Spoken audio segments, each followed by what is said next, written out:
Bore da i chi gyd o bentre Banc y Felin. Croeso cynnes i chi'r gwasanaeth. Diolch i chi gyd am eich cwmni. Gobeithio gewch chi fendith o fod yn ein plith ni eto o sil hwn. Croeso cynnes iawn.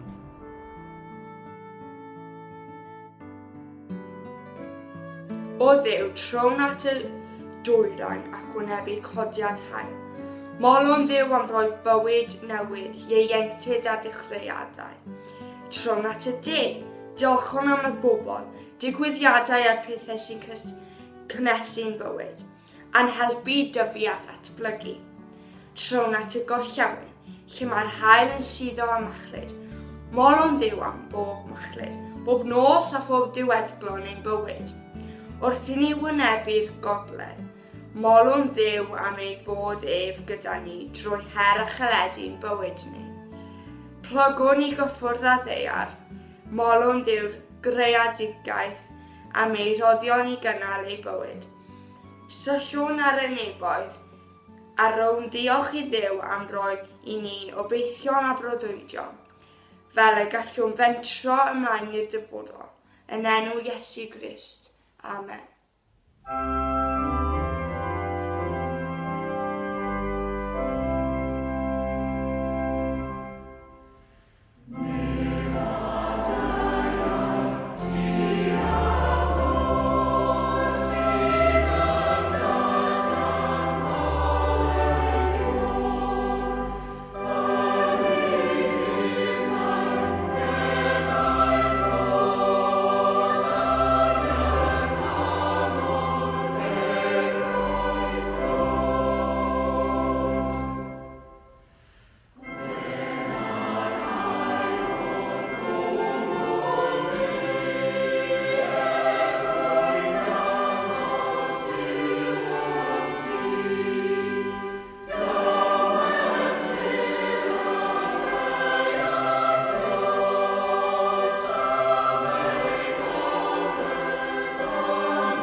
Yn y cyfamser, roedd Jacob wedi gadael Beersheba i fynd i Haran.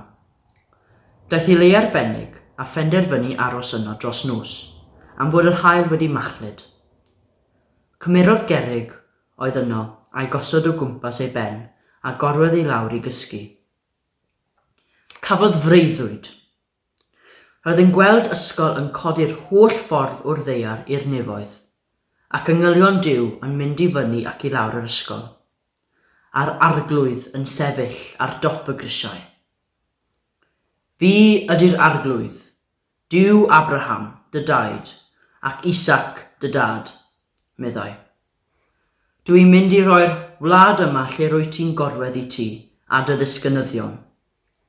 Bydd gen ti ddisgynyddion i bob gyfeiriad, gogledd, de, gorllewin a dwyrain. Bydden nhw fel llwch ar y ddeiar, a bydd pobloedd y byd i gyd yn cael ei bendithio trwy ti a dy ddisgynyddion. Dwi eisiau ti wybod y byddai i gyda ti. Byddai i'n damddiffyn ble bynnag ei di, ac yn dod â ti nôl yma. Wna i ddim dy adael di. Byddai'n gwneud beth dwi wedi addo i ti. Dyma Jacob yn deffro. Mae'n rhaid fod yr arglwydd yma, meddai. A doeddwn i ddim yn sylweddoli hynny. Roedd e wedi dychryn, am le ryfeddol. Mae Duw yn byw yma. Mae fel gat i mewn i'r nefoedd. Felly dyma Jacob yn codi'n gynnar. Cymerodd y garreg oedd wedi bod wrth ei ben, a'i gosod fel colofn. A thywallt olew drosti. Galwodd y lle yn Bethel. Wedyn dyma Jacob yn gwneud y ddewid. O Dduw, os bydd di gyda mi yn fy amddiffyn i ar fy nhaith, ac yn rhoi bwyd a dillad i mi nes i mi gyrraedd yn ôl adre'n saff. Ti, yr arglwydd, fydd fy new i. Bydd y garreg dwi wedi gosod yma yn nodi dy fod ti'n byw yma. A dwi hefyd yn addo roi 1 rhan o 10 o bopeth yn ôl i ti.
Siwt i chi'n diffinio llwyddiant tybed? Fe ddwedodd un, mae llwyddiant yn darged sy'n symud drwy'r amser. Bob tro byddai'n gwneud marc, mae rhywun yn peintio'r wal ar yng ngôl i. Ac fe ddwedodd un gŵr 90 oed ta'i cyfrinach i lwyddiant, oedd iddo sylweddoli'n ifanc iawn nad ef oedd Duw. I ni'n dala lan a'n cyfaill Jacob yn yr oedfa hon heddi, un o wir yr Hen Testament. Ac yn yr hanes dan sylw mae Jacob tua 100 milltir o adre, a chada help i fam, mae e wedi bod yn llwyddiannus yn dwyn etifeddiaeth i frawd o law ei dad dall. Mae e'n rhedeg am ei fywyd ac yn cyrraedd lle'r enw Bethel. Mae e'n cymryd carreg a'i osod o dan ei ben fel clustog a dyma Jacob yn mynd i gysgu. A thra'n cysgu, fe gafodd e freuddwyd ryfedd iawn. Mae Jacob yn breuddwydio i fod e wedi gweld ysgol, ladder, ysgol, yn ymestyn o'r ddeiar i'r nef, a Duw a'i yngylion yn ei amgylchynu. Wrth edrych yn fanwl ar ei freuddwyd, fe welwn ni nad yw Jacob yn adeiladu'r ysgol na chwaith yn ei dringo. Beth yw ystyr yr ysgol felly? Wel, un awgrym yw bod hi'n cynrychioli'r pellter sydd rhwng yr hyn mae Duw yn dymuno i ni fod a'r hyn yr ydyn ni go iawn. Ond na fi i Jacob ddringo yr ysgol hon, yr ysgol a welodd ei freuddwyd, eto, fe allwn ni ddadle bod Jacob wedi bod yn dringo ysgol drwy gydol ei fywyd. Yr unig broblem yw taw ysgol o'i wneud thiriad ef ei hun oedd yr ysgol honno. Dringo ysgol tra wahanol a wnaeth Jacob mewn gwirionedd, dringo ysgol trachwant a wnaeth e. Moyn rhywbeth drwy'r amser a chymryd bopeth y galle fe, heb ystyried o gwbl lles bobl eraill. Dyn dros ei hunan oedd Jacob, a dyna oedd sail i lwyddiant. Mynd ar hyn allai cyn i neb arall gael ei dwlo arnynt, a hynny drwy dwyll. Nawr, i chi sydd yn dilyn ffilmiau Star Wars, fe fyddwch chi'n cofio bod Anakin Skywalker, sef tad Luke Skywalker, wedi dod yn Darth Vader cas. Os nad ych chi'n dilyn Star Wars, daliwch mlaen, byddai nôl gyda chi nawr mewn eiliad. A phan ofynnwyd i George Lucas, sef awdur y gyfres, pan bod hyn wedi digwydd, fe esboniodd nad oedd Anakin Skywalker yn medru gollw yn gafel ar bethau. Ac roedd hynny yn i'w wneud yn ddyn trachwantus iawn. A phan ych chi'n drachwantus, ych chi ar lwybr yr ochr dywyll, on the dark side. Ysgol drachwantus iawn oedd yr ysgol y ddringodd Jacob. Roedd yr ysgol hefyd yn ysgol oedd yn denu cystadleuaeth. Oedd Jacob yn barod i wneud unrhyw beth mwyn ennill. Ac yng ngolwg Jacob, oedd rhaid i rywun ennill a oedd rhaid i rywun golli, a fe oedd yn mynd i ennill. Wy'n cofio darllen rhywle adeg y gemau Olympaidd diwetha, arwydd yn dweud, "You don't win the silver medal, you lose the gold medal." A dyna yw natur cystadlu yn dyfe. Dyna yw bywyd cystadleuol. Fel na mae'r rhain i gweld hi, a fel na maen nhw'n ei hoffi hi hefyd. Nawr, gan i bod i'n dymor Wimbledon, mae'n werth nodi'r hyn a ddywedodd un gohebydd chwaraeon am y ddwy chwar, Venus a Serena Williams rywdro. When blood is thicker than baseline shots, it makes for a compelling family bonding study, but not very compelling tennis. Hynny yw, mae Venus a Serena Williams yn cystadlu'n frwd yn erbyn ei gilydd, a'r naill a'r llall yn awyddus i ennill, ond dydyn nhw ddim yn elynion. Y gystadleuaeth rhyngddynt, maen nhw'n dal i fod yn chwiorydd. Ac oni fyddai cwrs hanes wedi bod yn wahanol iawn, pe bai meibion Isaac, sef Jacob ac Esau, yn fwy tebyg i'r chwiorydd Williams.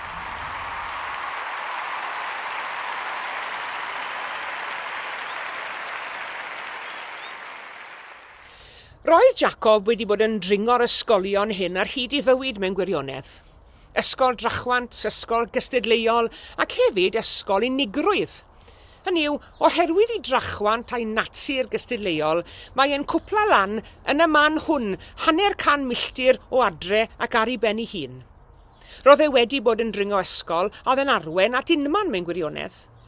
A fallech bod chi a fi wedi trial dringo ysgolion tebyg hefyd. A falle bod ni hefyd wedi blino ar ei dringo. Nawr, falle bydde ni, chi a fi, wedi gadael i Jacob ddysgu wers boeni sy'n hun.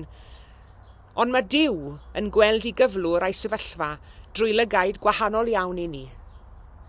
Os yw ein hysgol ni wedi'n harwen ni at unigrwydd neu wedi'n harwen ni dimlon yn ysig, wel mae gen i newyddion da i chi, nid yw Duw wedi troi gefen arno ni. Wrth gwrs, doedd Jacob ddim wedi deall hi. Wrth gwrs, doedd e ddim wedi deall i alwad yn iawn. Ond mae Duw yn dod ato fe ta beth. Ac mae Duw yn adeiladu gwell ysgol i Jacob, un sy'n mynd yr holl ffordd i borth y nefoedd ato fe. A phan ddaeth Duw ato fe, fe newidiodd Jacob i ffordd o feddwl a'i ffordd o fyw. Esgusodwch y Saesneg, ond fe ddywedodd un esboniwr yn wych iawn am Jacob wrth i Dduw ddod ato fe. When the Lord comes, Jacob moves from achieving to receiving. A dyma beth mae'r gair yn dweud.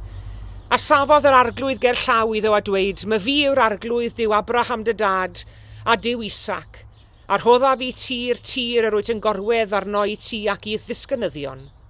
Bydd dy hil fel llwch y ddeiar, a bydd yn ymestyn i'r gorllewin a'r dwyrain ac i'r gogledd a'r de, a bendithu'r holl deuluoedd y ddeiar yno ti ac yn dy ddisgynyddion. Pa eisiau sydd i Jacob gydio am hob peth? Mae Duw isiws wedi rhoi digon iddo fe. Mae'r greadigaeth gyfan yn ei amgylchynu fe. Mae o yno ar ei gyfer. A phryd ydyn ni'n mynd i ddysgu, dwedwch hefyd, bod pethau gorau bywyd wrth law yn rhad ac yn ddim. Yr air yr ydyn ni yn ei anadlu, prydferthwch y greadigaeth, y bywyd sydd gyda ni ar y ddeiar hon, yr haul sydd yn tywynnu arno ni, a chan yr adar. Efallai ein bod ni'n ennill cyflog, ond wrth i ni oedi a meddwl, i ni sylweddoli o'r newydd bod bywyd yn cael ei roi i ni.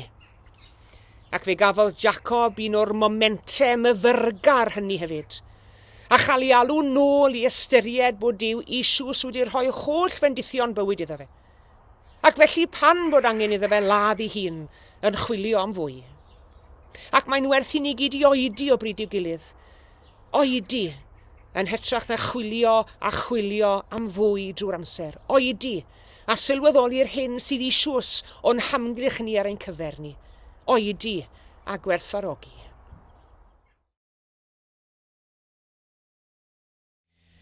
Rwy'n cofio darllen stori yn merched ni pan maen nhw'n fach am lindys caterpillar o'r enw Stripe. Y foment y torodd e allan yr wy fe ddechreuodd e fita deilen. Yna fe fwytaodd y ddeilen arall ac un arall gan grepian o le i chwilio am fwy. Ond doedd dim byd yn medru ddigoni fe.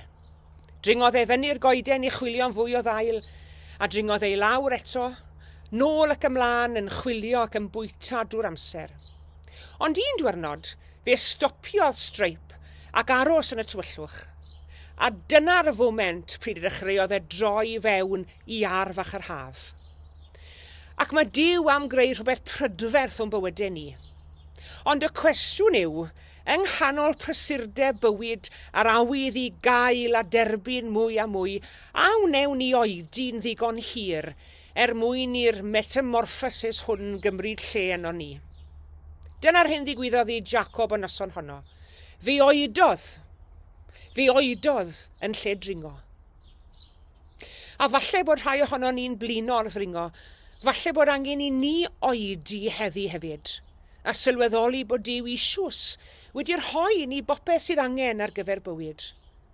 Ysgol Duw oedd yr ysgol ymreiddwyd Jacob, ac nid ysgol Jacob. Ysgol sydd yn ymestyn o'r ddeiar i'r nef, ac ysgol a symudodd Jacob o ennill i dderbyn, o nerth i bresenoldeb.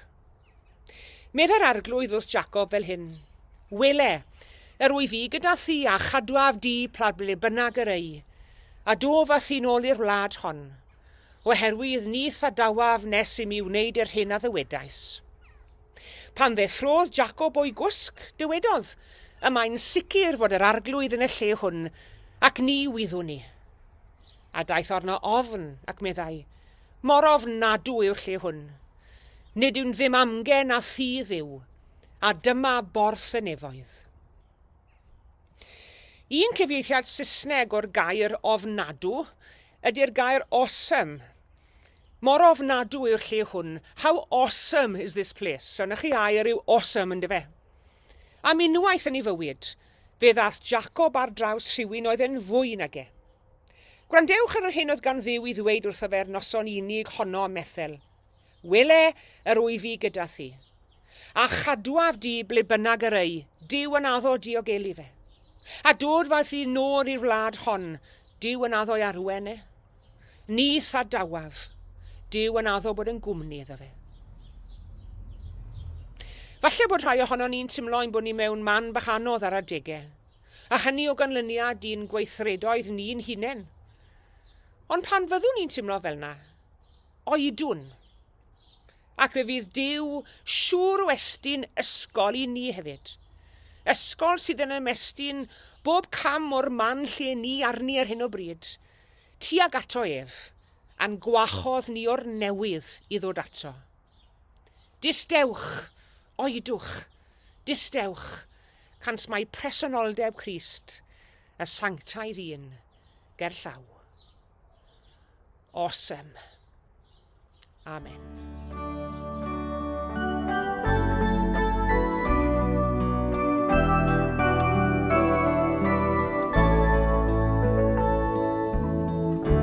Distewch cans mae presenoldeb Crist, y sanctaidd un y gerllaw. Dewch blagwch ger ei fron, mewn dwfn farchedig frawr. Di bechod yw e fe, lle saif mae'n sanctaidd le. Distewch cans mae presenoldeb Crist, y sanctaidd un gerllaw. Distewch cans gogoniant Crist ei hun, ond cylch lewer changrif. Belisga sanctaidd dan, mawr ei ysblander frith. Brawachus yw ei nerth, breswylydd mawr y berth. Distewch cans gogoniant Crist ei hun, ond cylch lewer changrif. Distewch cans mae nerth yr arglwyddiwr yn symud yn ein plith. Dawyn hiachau yn nawr, gweinyddau ras fel gwlith. Fe gliw ein hegwan lef, trwy ffydd derbyn i'w chef. Distewch cans mae nerth yr arglwyddiwr yn symud yn ein plith.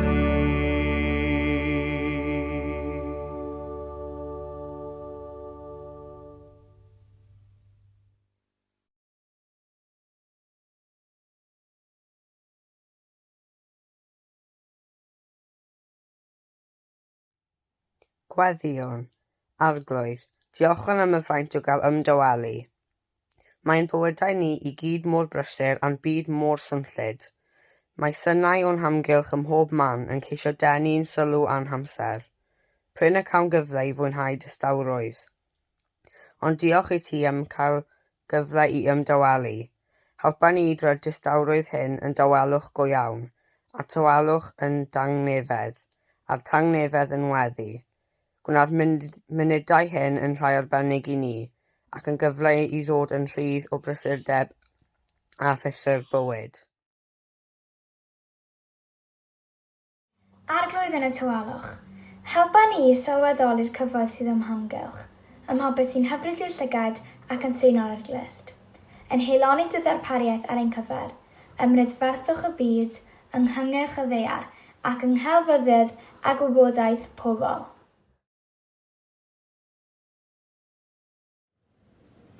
Arglwydd. Yn y tawelwch, helpa ni glywed dy lais. Yn neges a her y Beibl, yng ngweledigaeth y proffwydi, yn menter garwch y disgyblion, ac yn y gair sydd y tu hwnt i'r geiriau. Yng ngalwad Iesu, yn yr alwad I ffydd, ac yn yr addewid o fywyd newydd.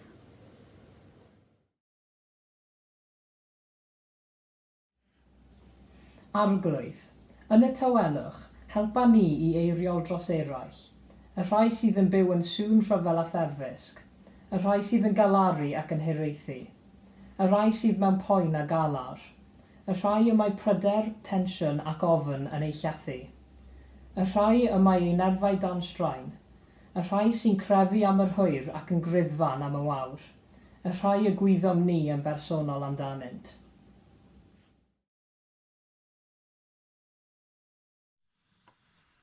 Arglwydd. Yn y tawelwch, helpa ni I ymgyflwyno I ti dy waith yn y byd. I ymateb i'r gymhelliad I ddilyn Iesu. I roi I ti ein calonnau I fynegu dy gariad. I roi I ti ein lleisiau I gyhoeddi dy neges. I roi I ti ein meddyliau I ddeall dy wyllus. I roi I ti ein dwylo I estyn dy dosturi. I roi I ti ein hamser i'w lenwi a pethau da. Derbyn ein gweddi a chadw ni yn hawelwch dy dangnefedd. Yn enw Iesu Grist, a'n dysgo ddiweddio gyda'n gilydd drwy ddweud. Ein tad, yr hwnnwynt yn y nefoedd, sancteidder dy enw. Deled dy deyrnas, gwneled dy wyllus, megis yn y nef, felly ar y ddeiar hefyd. Dy roi ni heddiw ein bara beunyddiol, a madda I ni ein dyledion, fel y meddiwn innau ein dyledwyr, ac nac arwain ni brofedigaeth, eithyr gwared ni rhag drwg, canes eiddo ti yw'r deyrnas, a'r nerth, a'r gogoniant, yn oes oesoedd, Amen.